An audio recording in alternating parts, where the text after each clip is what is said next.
ஓம் திருமூல திருவடிகள் போற்றி போற்றி. திருமந்திரம் 6ஆம் தந்திரம் 11வது அத்தியாயம் ஞான வேடத்தில் இன்று நாம் 1672 என்று நாம் சிந்திக்க உள்ளோம். பாடல்: அடியார் அடியார் அவரே அடியார் அலாதார், அடியார் அவரே அடியார் அலாதார், அடியாரும் ஆகார் அவ்வேடமும் ஆகா, அடியாரும் ஆகார் அவ்வேடமும் ஆகா, அடியார் சிவன் ஆனமதி பெற்றோர், அடியார் சிவன் ஆனமதி பெற்றோர், அடியார் அலாதார் அடியார்கள் அன்று, அடியார் அலாதார் அடியார்கள் அன்று. உண்மையான அடியார்கள் யார்? வேடம் அணிந்தவர்கள், அடியவர்கள். ரெண்டுத்துக்குள்ள வேறுபாட்டை அந்த பாட்டில் நம்மளுக்கு கொடுக்கின்றார். அடியார் அவரே அடியார் அலாதார் அப்படின்றார் முதல் வரியில. இப்போ உண்மையான சிவனுக்கு யார் தொண்டு செய்யணும்னு நினைக்கிறாங்களோ, பக்தனோடு இருக்கிறாங்களோ, அவர்கள்லாம் அடியார்கள். அப்படி இல்லாதவங்க அந்த அடியாராவதற்கு தகுதிகள் கிடையாது அப்படின்றார். இரண்டாவது, அடியாரும் ஆகார் அவ்வேடமும் ஆகார். உண்மையான மெய்யன்பு இல்லைன்னாக்கா அவர்கள் அடியார் என்று அழைப்பதற்கும் தகுதியற்றவர்கள். அவங்க இந்த வெளிவேடம், திருநீறு, உத்தாசம் இதெல்லாம் போட்டிருக்கிறது அவங்களுக்கு பொருந்தாது அப்படின்றாருங்க. அடியார்கள் எதை பெற்றவர்கள் அப்படின்னாக்கா சிவபெருமானை பற்றிய மெய் அறிவை உணர்ந்தவர்கள் தான் அடியார் அப்படின்றதுக்கு ஒரு டெஃபனேஷன் கொடுக்கிறார். அப்புறம் அடியார் அலாதார் அடியார்கள் அன்று என்றார். அத்தகைய நாணமும் அன்பும் இல்லாதவர்கள் தங்களை அடியார்கள் என்று சொல்லிக் கொண்டாலும் அவர்கள் இறைவனது அடியார்களாக ஆக மாட்டார்கள். இங்க புறக்கோலத்தை விட அக தூய்மைக்கும் நாணத்துக்கும் ரொம்ப முக்கியத்துவம் கொடுக்கிறார். எந்த அளவுக்கு பியூரிட்டி இருக்குது, நம்மகிட்ட விஸ்டம் இருக்குது அப்படின்றீங்க நமக்கு பாக்குறாரு. அப்போ இங்க முக்கியமான தெரியும்னா வேடம் முக்கியம் அல்ல, சிவன் ஞானம் தான் ரொம்ப அடிப்படை அப்படின்னு நம்மளுக்கு சொல்றாரு. போலித்தனங்கள் இருக்கக்கூடாது அப்படின்றாரு. அப்ப சிவனை உணர்ந்தவர்கள் அவன் அடியார்கள், மற்றவர்கள் வெறும் வேடத்தாரிகள் அப்படின்னு ஒரு பெரிய வித்தியாசத்தை இங்க நம்மளுக்கு தெளிவூட்டுறாரு. சிவஞானம் பெற்றவரே உண்மையான அடியார்கள் அப்படின்ற ஒரு தத்துவத்தையும் ஒரு கதை மூலமா பார்க்கலாம். ஒரு புகமிக்க சிவன் கோயில் இருந்தது ஒரு காலத்துல. அந்த காலத்துல இந்த சிவன் கோயில்ல ஒருத்தர் உடம்பு ஃபுல்லா சிறுநீர் பூச்சிக்கிட்டு உத்திராசம் அணிஞ்சுக்கிட்டு சதா சிவபுராணத்தை பாடிக்கிட்டே இருப்பாரு. பெரிய மக்கள் அவரை பெரிய அடியார் அப்படின்னு அவரை கூப்பிட ஆரம்பிச்சாங்க. நிறைய காணிக்கைகள்லாம் கொடுத்தாங்க. அவர் தோற்றத்தையும் மக்களுக்கு மரியாதை கொடுக்கறதாலும் அவர் கௌரவம் வந்துச்சு. வேற இன்னொரு எளிய மனிதர், பார்ப்பதற்கு அடியார் போல எந்த வேடமும் இருக்காது, அழுக்கு உடை, கையில ஒரு தையல் மிஷினு, கீழ்ந்த துணிகளை தச்சு அதுல வர்ற சொற்ப வருமானத்துல வாழ்ந்து வந்தார். அவர் தைக்கிற ஒவ்வொரு தையல்லையும் சிவாய நம அப்படின்னு மனதார சொல்லிக்கிட்டே இருப்பாரு. யாரையும் அதையும் எதிர்பார்க்க மாட்டாரு. ஒரு நாள் அந்த ஊர்ல பெரிய மழை வந்தது. கோயிலுக்குள்ள தண்ணி புகுந்துச்சு. அப்போ ஒரு முதியவர் நனைஞ்சபடியே நடுங்கிட்டே அந்த கோயிலுக்குள்ள வராரு. அந்த வேடதாரி என்ன பண்றான், ஏய் கிட்ட வராத, கிட்ட போய் தள்ளி நில்லு, ஈரமெல்லாம் பட்டு வேஷம் கலைஞ்சிட போகுது அப்படின்னு விரட்டுறாரு. ஆனா அந்த ஏழை தையல்காரன் ஓடி சென்று அந்த முதியவரை தாங்கிட்டு அந்த ஒரே ஒரு உலர்ந்த துண்டையும் கொடுத்து போர்த்திக்க சொல்லுகிறாரு. இதுதான் தன்னிடம் அந்த உணவையும் அவருக்கு பகிர்ந்து கொடுக்கிறாரு.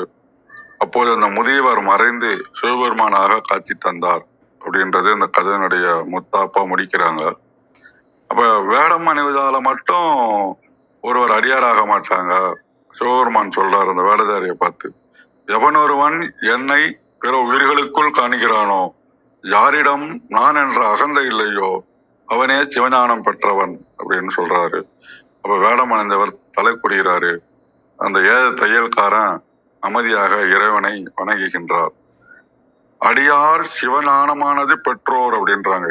இங்க தையல்காரருக்கு என்னன்னா சிவபெருமானை பற்றிய மெய்யறிவு அவரு பெற்றிருக்கின்றார்.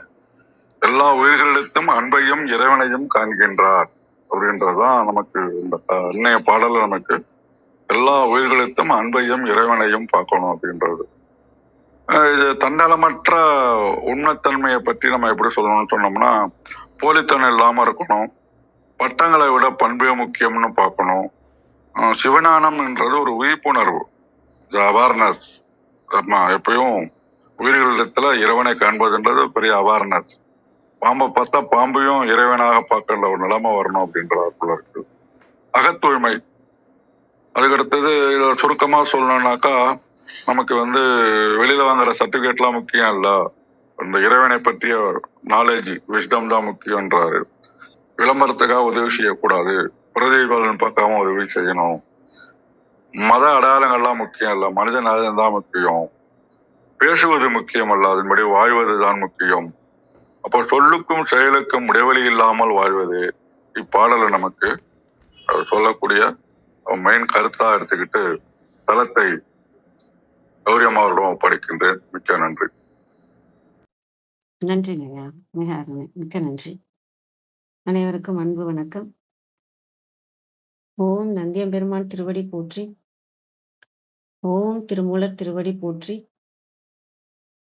ஓம் நம சிவாய.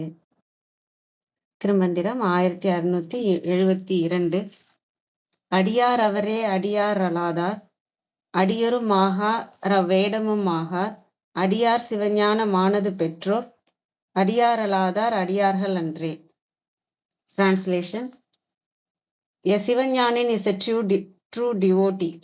Others are not jnanins, nor are there robes that offer jnanin.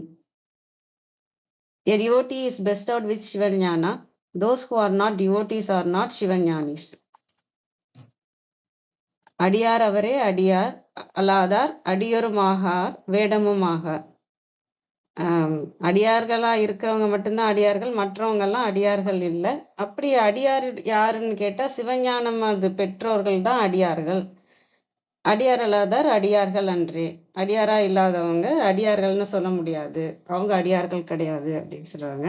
இப்ப அடியார்கள் நம்ம யார சொல்லலாம் அப்படின்னா, சிவஞானம் பெற்றவர்களை தான் நம்ம அடியார்னு சொல்லலாம். ஏன் சிவஞானம் பெற்றவங்களை தான் நம்ம அடியார்னு சொல்றோம்னா, அந்த நிலைக்கு வந்தவங்களை தான். ஏன்னா நம்ம நம்ம ஐம்பூதங்களால ஆனவங்க இல்லையா, அந்த பஞ்சபூதங்கள் இருக்கு, அந்த மண், நீர், நெருப்பு, காற்று, ஆகாயம். அதுதான் நம்ம சக்கரங்கள் வழியாக பார்த்தாலும் சரி, நம்ம இதெல்லாத்தையும் கடந்து வந்தாதான் அந்த ஆக்ஞா சக்கரத்துக்கு வர முடியும். அங்கதான் அந்த சிவஞானம் இருக்கு. அதனால அதுதான் நமக்கு நான் பேசுறப்ப நான் மனதை வச்சுதான் நிறைய பேசுற மாதிரி இருக்கும் இல்லையா. எதனால அப்படின்னா, நம்ம மனதை தான் சீர்படுத்திக்கிட்டே வருவோம். அப்ப மண்ணுல முதல் நிலையில நம்ம உடல்ல சீர்படுத்துறதுக்காக தான் அந்த மூலாதாரம் இருக்கும். அதுக்கப்புறம் பாத்தீங்களா நீர், நம்ம உணர்ச்சியை சரி பண்றது. அதுக்கப்புறம் நம்ம ஆசை, நெருப்பு இருக்கும். அப்புறம் காற்று, அதுக்கப்புறம் தான் ஆகாயம்.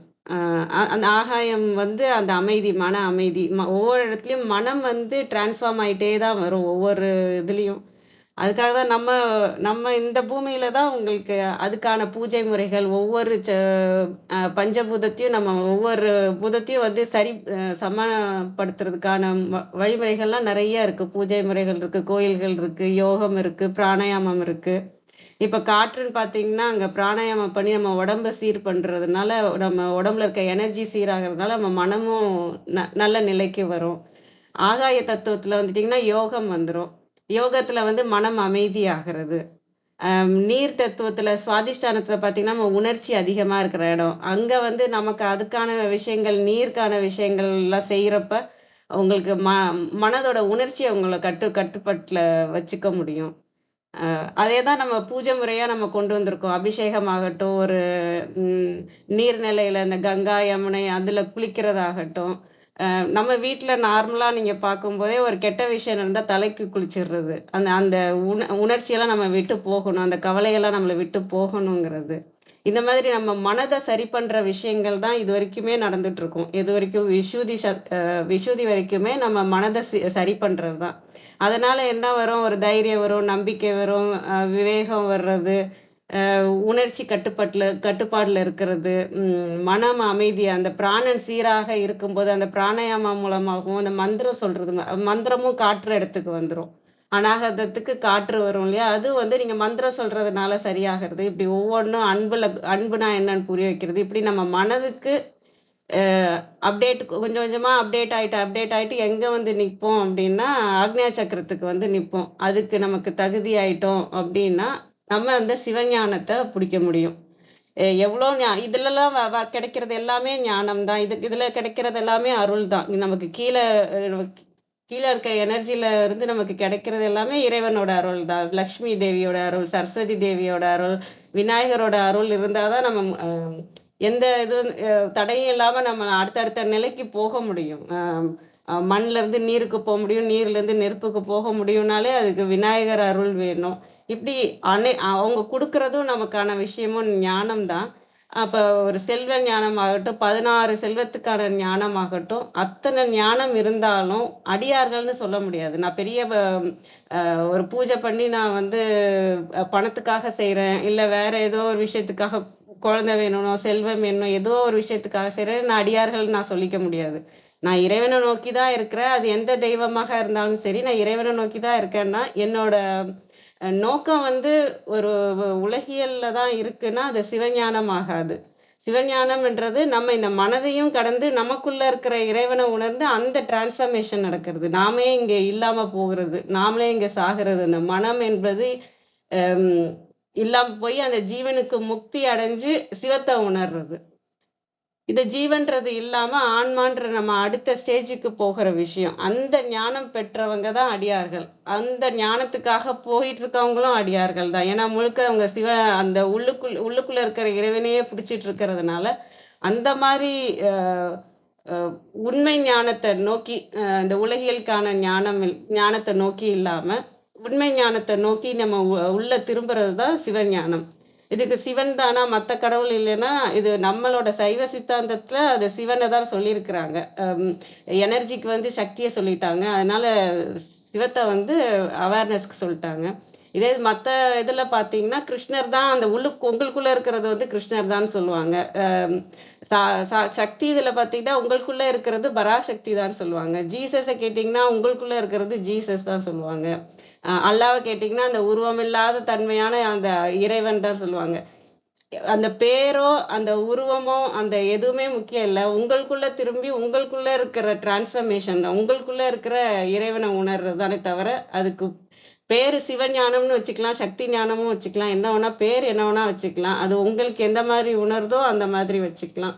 ஆனா, இங்க இருக்கிற நமக்குள்ள இருக்கிற இறைவன உணர்றது தான். நமக்குள்ள தான் எல்லா இறைவனும் இருக்கிறாங்க. இப்ப லக்ஷ்மி தேவி, சரஸ்வதி தேவி சொல்லிட்டு இருக்கோம் இல்லையா? எல்லாருமே அங்கங்க அந்தந்த சக்திய நம்ம உணரும்போது தான் நம்ம அந்த தெய்வத்த நம்ம வெளியவும் பார்க்குறோம். அண்டத்துல இருக்கிறது தான் பிண்டத்துலயும். உங்களுக்கு திடீர்னு ஒரு ஒரு சாமி உங்களுக்கு திடீர்னு இப்ப முருகரா வராருன்னா, உங்களுக்குள்ள இருக்க அந்த எனர்ஜி வேலை செய்யுது. உங்களுக்கு கிருஷ்ணரா வராருன்னா, அந்த கிருஷ்ணர் எனர்ஜி வேலை செய்யுது. அவ்வளோதான். உள்ளுக்குள்ள இருக்கிறதா அண்டத்துல இருக்கிறதா நம்ம பிண்டத்துலயும் பார்க்குறோம்.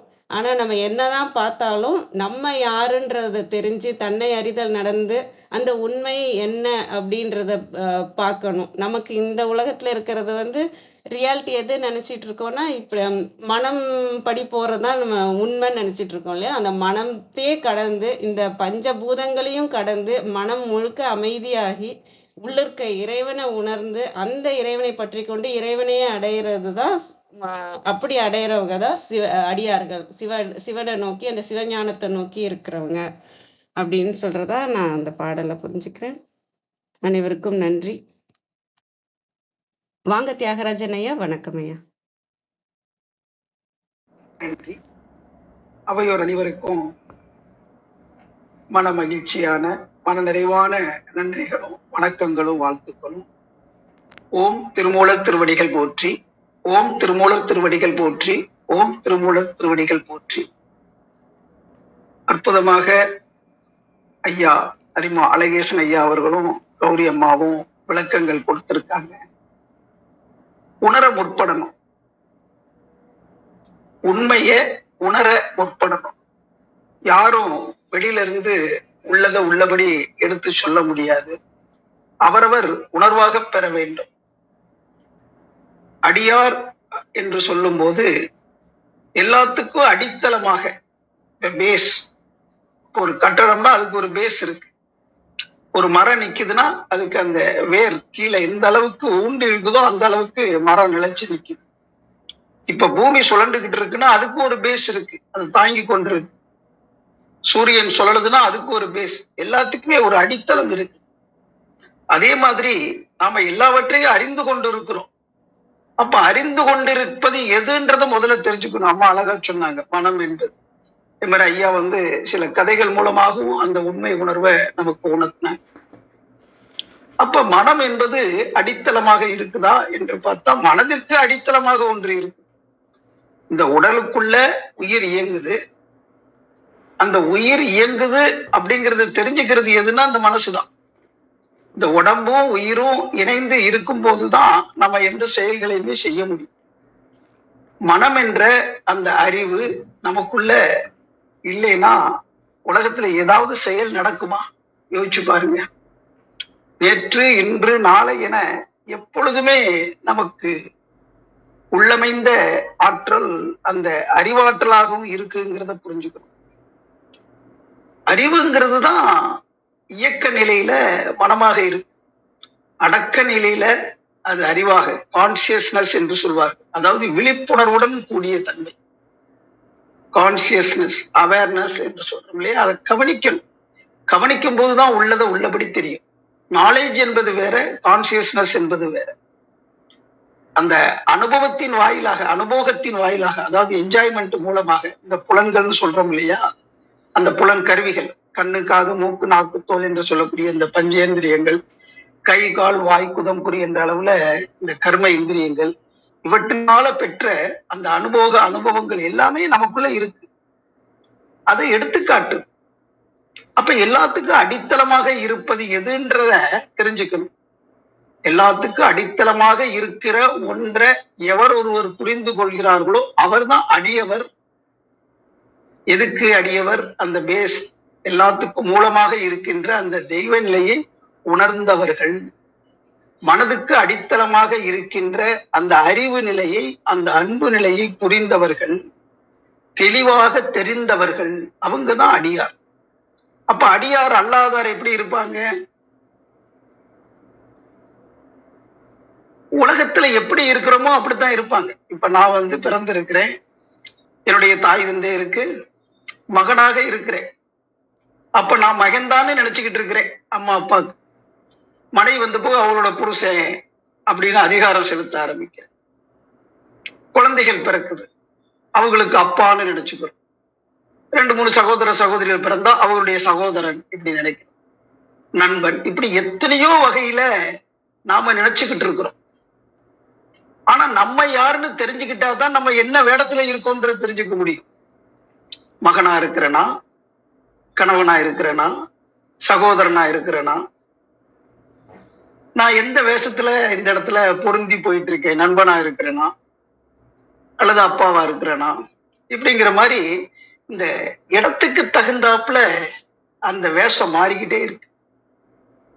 உண்மையிலேயே அந்த தெய்வ நிலையை உணர்ந்த நிலையில இருக்கிறது தான் அடியார் என்று சொல்லும் போது அதுக்கு ஒரு தனி தன்மை இருக்கு. உலகத்துல இருக்கக்கூடிய பற்றுகளை எல்லாம் விட்டுட்டு ஆதியில இருக்கக்கூடிய அந்த சிவத்தை உணர்ந்து அப்படியே ஐக்கியமாயிட்டு உலகத்தை ஒதுக்கிட்டு எல்லாத்தையும் மறந்துட்டு இருக்கிறது உண்மையான துறவாகாது.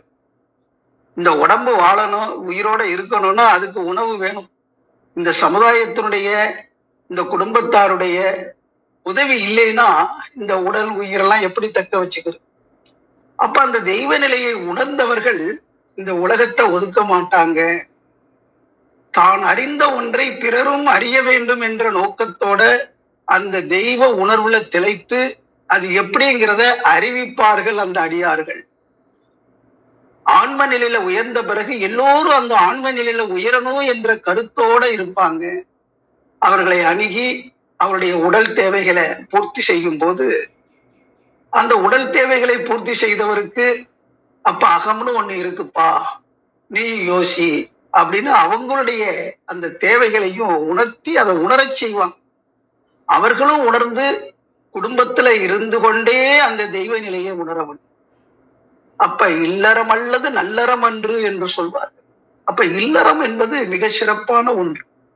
அப்ப இல்லறத்தில் இருந்து கொண்டிருக்கும் போதே அந்த தெய்வ நிலையை அகத்தது உணர்வானை, ஐயப்படா அது அகத்தது உணர்வானை என்று மகான் திருவள்ளுவர் சொல்லுவார். ஐயப்படா அது அகத்தது உணர்வானை தெய்வத்தோடு ஒப்ப கொள்ளல் என்று சொல்லுவார். அப்ப அந்த தெய்வ நிலையை முழுமையாக உணர்ந்தவர்கள், மனதுக்கு அடித்தளமாக இருக்கக்கூடிய அந்த அறிவை அறிந்தவர்கள் அடியவர்கள். அப்ப இந்த உடலும் உயிரும் இணைந்த ஒரு பக்குவத்தில் இருக்கக்கூடிய இந்த உடல் உயிர் இணைப்புல இருக்கக்கூடிய மனிதன் இடத்துக்கு தக்கவாறு பெயர் பெறுகிறான், வேடமா இருக்கிறான். அந்த தெய்வ நிலையை அறிந்தவர்களுக்கு கிடைக்கக்கூடிய மதிப்பு மரியாதை எல்லாம் பார்த்துட்டு நாமும் அது மாதிரி வந்துட்டா நமக்கும் மதிப்பு மரியாதை கிடைக்கும்ட்டு அந்த அடியார் போல வேடம் போட முயற்சி பண்றான். ஆனா என்னதான் வேஷம் போட்டாலும் வேஷம்தான் அது. உண்மையிலேயே ஒரு அரசன் எந்த வேஷம் வேணாலும் போடலாம், அது எப்படி இருந்தாலும் அது அரசன் தான். ஆனா ஒரு ஆண்டி அரசன் வேடம் போட்டாலும் எந்த வேடம் போட்டாலும் ஆண்டி தான். அவரவர் நிலை என்னன்றதை புரிந்து கொள்ள, அவரவர் நிலையிலிருந்து நம்ம எப்படி இருக்கிறோம் அப்படிங்கறதான் பார்க்கணும். அப்ப அடியார் எப்படி வேணாலும் எதனோட வேணாலும் பொருந்தி போயிடுவாங்க. ஆனா அந்த தெய்வ நிலையை அறியாதவர்கள் எந்த வேடமிட்டாலும் அவர்களை கபடதாரிகள் என்று சொல்கிறார். அதாவது உள்ளொன்று வைத்து புறத்து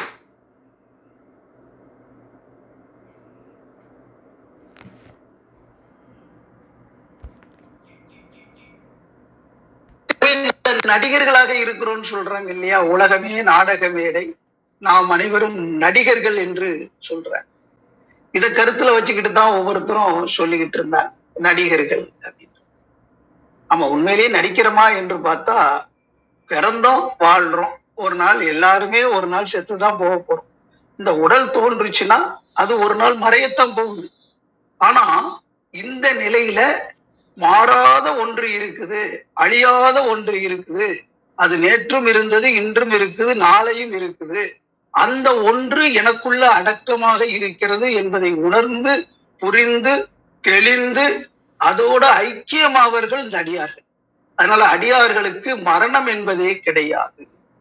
ஏன்னா அந்த மரணம் இல்லாத ஒரு மெய்ப்பொருள் நமக்குள்ள இருக்குதுன்றது அது புரிந்து கொண்டு அதனோடு கலந்து விடுபவர்கள் இந்த அடியார். அப்ப அடியார் அல்லாதவராக இருந்தாலும் இத்தகைய சிவஞானத்தை பெற்று கொண்டவர்கள். சிவஞானம்னா நேற்று இன்று நாளை இருக்கக்கூடிய ஒரு தன்மை. சிவம் என்பது நீடித்திருப்பது, நிலைத்திருப்பது, என்றும் இருப்பது. ஓ, இவர் எங்கும் இருப்பார் போல அப்படின்னு ஒரு கதையில சொல்லுவாங்க இல்லையா? அது மாதிரி என்னைக்குமே இருக்கக்கூடிய ஒன்றை எவர் ஒருவர் புரிந்து கொள்றாரோ அன்னைக்கே அடியார் வேஷம் போட்டிருந்தாலும் அடியார் அல்லாதவராக இருந்தாலும் அன்னைக்கு அதை உணர்ந்த உடனே அவரும் அடியார் ஆயிரு. அடியாரா இல்லாட்டினா கூட அது என்னைக்கு அந்த உண்மையான அடியார் ஒருத்தருடைய அந்த பார்வைப்பட்டு அவருடைய எண்ணத்தால இவனும் அந்த தெய்வ நிலையை உணரும் நினைச்சிட்டாங்கன்னா போதும், நாம அந்த கடாட்சத்தை தெய்வ கடாட்சத்தை பெற்ற அடியார் ஆகிவிடலாம். நம்முடைய நோக்கம் அந்த தெய்வ நிலையை நோக்கி இருக்க வேண்டும். செயல் அதை அடைவதற்குண்டான செயலாக இருக்க வேண்டும். எண்ணத்திலையும் இந்த செயலை பற்றிய நோக்கம் இருக்கணும். அதாவது எண்ணம் என்றாலே ஒரு செயல் தான். அப்ப நோக்கம் அந்த எண்ணம் சொல் செயல் மூணும் இறைவனை பற்றியதாகவே இருக்க வேண்டும். அந்த பரம்பொருளை உணரணும் அப்படிங்கிற அந்த நோக்கத்திற்காகவே நாம செயல்பட்டு கொண்டே வந்தோம்னா நிச்சயமாக அந்த பரம்பொருளின் தன்மை நமக்கு உண்மை நிலையை தெளிவாக நமக்கு உள்ளே இருந்தே எடுத்துரைக்கும். இது வெளியில இருந்து யாருமே சொல்லிக் கொடுக்க முடியாது, டியூஷன் வச்சு எல்லாம் கத்துக்க முடியாது. அது இன்டியூஷனாக நமக்குள்ளாக அந்த உள்ளுணர்வாகத்தான் வெளிப்பட வேண்டும்.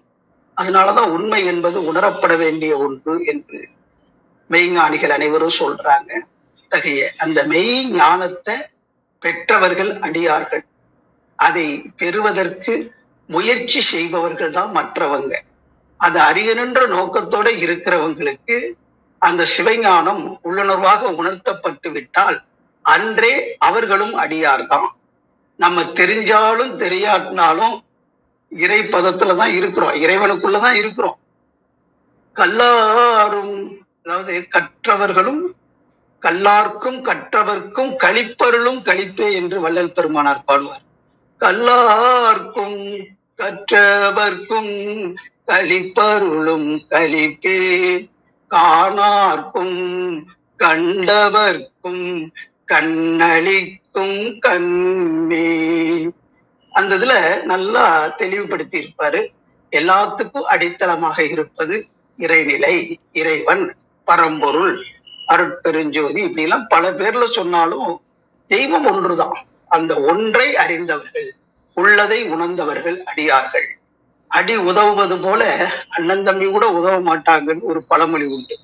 அப்ப அடி என்பது இறைவனுடைய திருவடி, மனதிற்கு அடித்தளமாக இருக்கக்கூடிய அறிவு, நமக்குள்ள இருக்கக்கூடிய அறிவு, இதை செய்ய இதை செய்யாதேன்னு தக்க சமயத்துல நமக்கு வழிகாட்டி நமக்கு உறுதுணையாக நம்ம வழிநடத்துவது போல நம்மளை சுத்தி இருக்கிறவங்க யாருமே வழிநடத்த முடியாது என்பதற்காக ஏற்படுத்தப்பட்ட அந்த பழமொழிய அடின்னா அடிக்கிறத சொல்றாங்க. அடி விட்டாத்தாப்பா எதுவும் நடக்கும் அப்படிங்கிற மாதிரி தெரிந்து விட்டது. அதனால அடி உதவுவது போல சுத்தி இருக்கிறவங்க யாருமே நமக்கு உதவ முடியாது. அதனால அந்த இறைவனுடைய திருவடியை பணிந்து போற்றி மகிழ்வோம். அதற்கு இத்தகைய ஞானிகளுடைய திருவடிகளை பற்றுவோம்.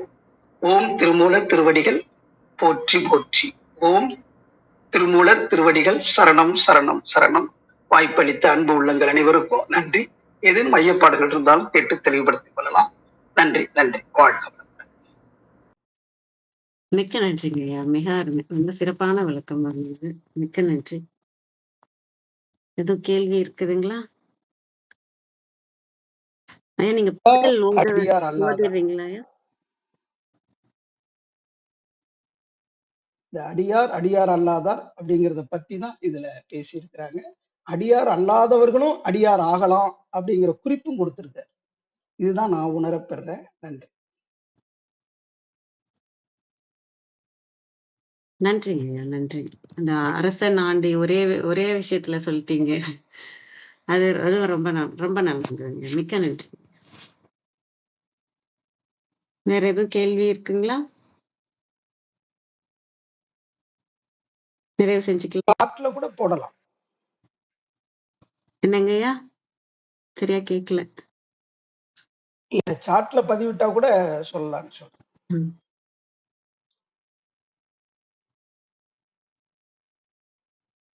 நிறைவு செஞ்சுக்கலாமா? எதுவும் கேள்வி இல்லைன்னா நன்றி. ஐயா ஏதாவது சொல்றாங்களா? அழகேசன் ஐயா ஏதாவது?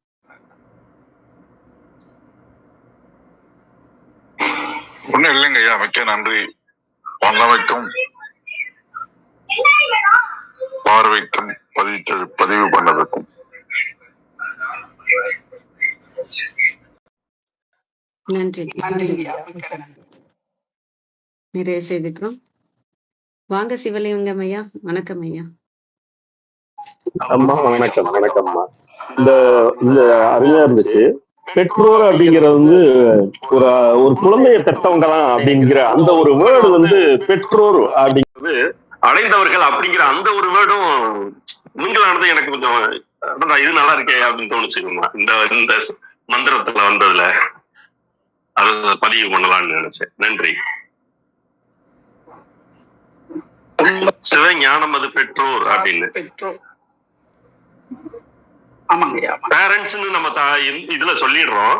ஆனா இதுல இந்த மந்திரத்திலையும் பெற்றோர்ங்கிற ஒரு வேர்டு வந்து ரொம்ப என் கவனத்துக்கு அதே ஒரு ஏதோ ஒரு ஒரு இத என்ன எப்படி எக்ஸ்பிரஸ் பண்றதுன்னு தெரியல. பட் அந்த வேர்டு வந்து நீங்க வாசிச்ச உடனே ஒரு இனம் புரியாத ஒரு எக்ஸ்பிரஷன் நல்லா இருந்துச்சுங்கம்மா. அதை பதிவு பண்றதுக்காக தான் வந்தேன். நன்றி.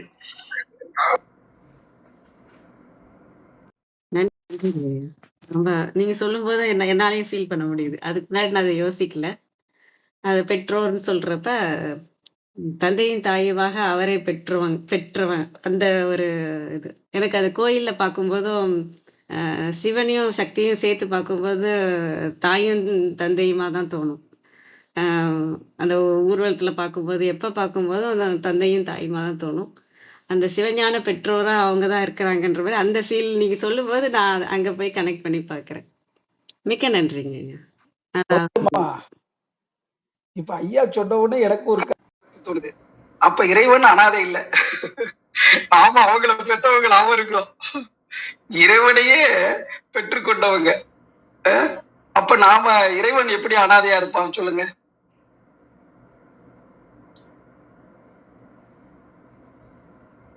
அதான் அனைத்து உயிர்களிடத்திலும் இருக்கிறாரல்ல. ஆமா, அவங்கள அந்த இறைவனை பெற்ற பிறகு நம்ம பெற்றோர் ஆயிரும். இறைவனை பெற்றோர் ஆயிரும். இறைவனை வந்து எப்படி அனாதைன்னு சொல்லலாம்? சொல்லவே கூடாது. அப்ப இறைவனும் இனிமே அனாதை இல்ல.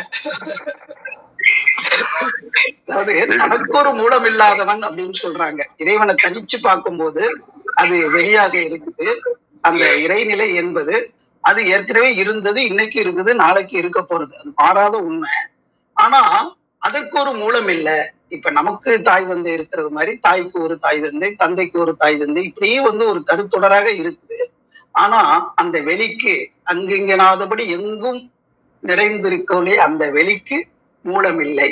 அது அதுவாகவே இருக்குது, இன்னைக்கு இருக்குது, நாளைக்கு இருக்க போகுது.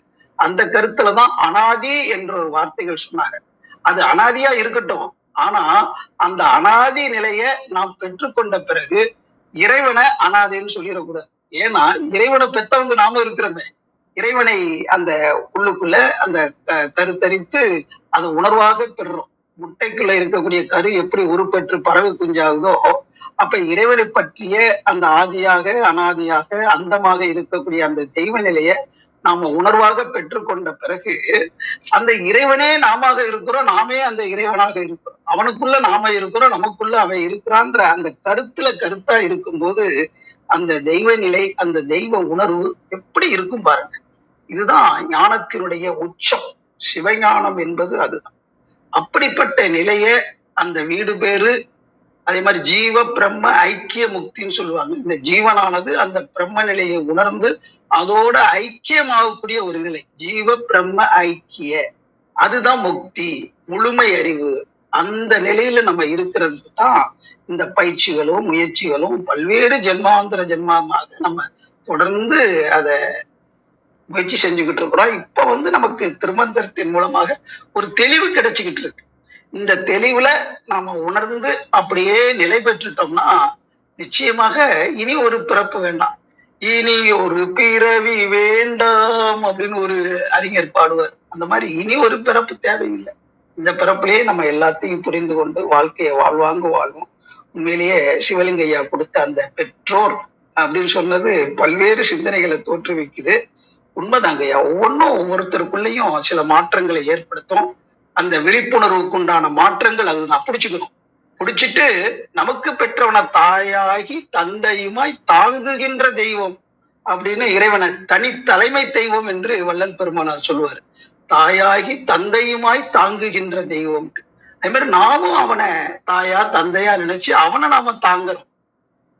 அப்படி தாங்கும் போதுதான் நமக்கு அவன் எப்படி அம்மா அப்பா வந்து நமக்கு தேவையானதெல்லாம் செஞ்சு கொடுப்பாங்களோ அதே மாதிரி பிறந்ததுல இருந்து இன்னைக்கு வரைக்கும் நம்முடைய எல்லா தேவைகளையும் நிறைவேற்றி வைத்துக் கொண்டிருக்கிறது அந்த தெய்வீக மகாசக்தி, பிரபஞ்ச சக்தி. அதற்கு மூலமாக இருக்கக்கூடிய அந்த தெய்வ நிலை, இதை உணர்வாக பெறணும்.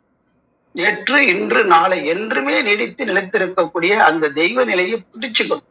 சிக்கென பிடித்தேன் என்று சொல்வார். இந்த மாதிரி சிக்கென பிடிச்சுக்கணும். பிடிச்சிட்டா வாழ்க்கையில சிறப்பு நிலை அடையலாம். ரொம்ப மகிழ்ச்சியா நிறைவா இருக்குது. ஒவ்வொரு நாளும் சிந்திக்க சிந்திக்க. ஓம் திருமூல திருவடிகள் சரணம் சரணம் சரணம். நன்றி. நன்றிங்க, நன்றி. ராஜேந்திரன் ஐயாவும் நீங்க சொன்ன கருத்தை சொல்லியிருக்காங்க. மிக்க நன்றிங்க ஐயா. நிறைவு செஞ்சுக்கலாங்களா? வேற யாரும் எதுவும் சொல்றீங்களா? இன்னைக்கு தியாகராஜன் ஐயா உங்களோட உரை ரொம்ப சிறப்பா இருந்துச்சு. அதுதான் ராஜேந்திரன் ஐயாவும் சொல்லியிருக்காங்க. அந்த அடி உதவுவது போல அது நீங்க கொண்டு வந்தது, ஆண்டி அரசன் கொண்டு வந்தது எல்லாம் அருமையா இருந்ததுங்க. மிக்க நன்றி. அந்த அவங்க பாருங்க, ஒன்னு அடையணும்னா ஒவ்வொரு அடியா எடுத்து வைக்கணும் அப்படின்னு சொல்றாங்க. அப்படியே அடுத்து அடுத்து அடுத்து அடுத்துன்னு போகணும். அதே மாதிரி உயரணும்னா ஒவ்வொரு படியாக உயரணும். அப்போ உயர்வதற்கு படி, ஒரு நிலையை கடப்பதற்கு அடி. அப்படி அடி மேல அடி வைத்து நம்ம போகணும் ஒரு இலக்கு அடைகிறதுக்கு. உயரத்தை அடையன்னா படிப்படியாக நம்ம வரணும். அப்போ ஒண்ணுக்கும் அந்த அறிஞர் பெருமக்கள் எப்படி வார்த்தைகளை உருவாக்கி இருக்காங்க பாருங்க. ரொம்ப சிறப்பான ஒன்றுதான் ஐயா அவர்களுடைய வார்த்தைகளும். அதாவது வார்த்தைகள்ல இருக்கக்கூடிய அந்த மெய்ப்பொருளை அறியணும்னு நினைச்சிட்டோம்னா அது அப்படியே அந்த நிலையில கொண்டு போய் நம்ம சேர்த்துரும். வார்த்தைகளை எடுத்துக்கணும், அதை ஆராய்ச்சி பண்ணிக்கிட்டே இருக்கக்கூடாது. அது என்ன கருத்துக்காக, என்ன நோக்கத்துக்காக அந்த வார்த்தை எந்த சூழல்ல சொல்லப்பட்டதுன்னு பிடிச்சு அந்த வார்த்தைகள்ல உள்ள உண்மைகளை பிடிச்சுக்கணுமே தவிர அந்த வார்த்தையை பிடிச்சுக்கிட்டு நம்ம வாதத்துக்கு போயிடக்கூடாது. அது எதை சுட்டி காட்டுதோ அந்த பொருளை உணரணும். இப்ப சூரியன்னு சொன்னா சூரியனை உணர முற்படணும். இந்த சூரியன்ற வார்த்தையை பிடிச்சுக்கிட்டு இது சூரியன் இல்ல, சன் இல்ல, இல்ல அது சூர்யா, இல்ல, இல்ல அது ஆதவன், இப்படி வார்த்தைகளை மாத்தி மாத்தி சொல்லிக்கிட்டு இருந்தா அதுல அர்த்தம் இல்லை. வார்த்தைகளை பிடிச்சிட்டு இருக்க கூடாது. வார்த்தைகள் எதை சொல்லுதோ அந்த பொருளோட அதுதான் எப்பொருள் யார் யார் வாய் கேட்பினும் அப்பொருள் மெய்ப்பொருள் காண்பது அறிவும்பாங்க. அந்த பொருள் நிலை, உண்மையான பொருள் எதுவோ அதுல போய் மனசு நிக்கணும். தெய்வ நிலைனா அந்த தெய்வ நிலையில அறிஞ்சு அதுவாகவே நிக்கணுமே தவிர அந்த தெய்வத்துக்கு பல பேர் சொல்லுவாங்க, ஒரு நாமமும் கிடையாது அந்த தெய்வத்துக்கு.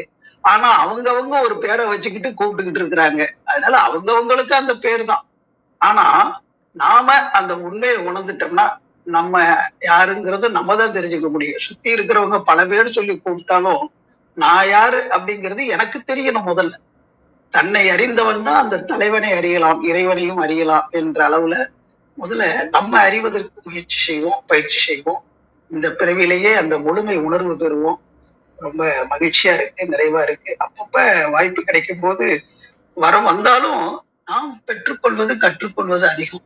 அதனால அந்த பெறுவதற்கும் கற்றுக்கொள்வதற்கும் வாய்ப்பு அளித்துக் கொண்டிருக்கின்ற இந்த ஆன்ம சுவாசம் தளத்திற்கும் அதை தொடர்ந்து வழிநடத்தி கொண்டிருக்கின்ற ஐயா அரிமா அழகேசன் ஐயா அவர்களுக்கும் அதை தொடர்ந்து இந்த தளத்தை நடத்தி கொண்டிருக்கக்கூடிய அம்மாவுக்கும் நன்றி, மகிழ்ச்சி, வாழ்த்துக்கள். உங்கள் அன்பு தொண்டு, அறிவு தொண்டு மென்மேலும் தொடரட்டும். வாழ்த்துக்கள். வாழ்க வளமுடன். நன்றி.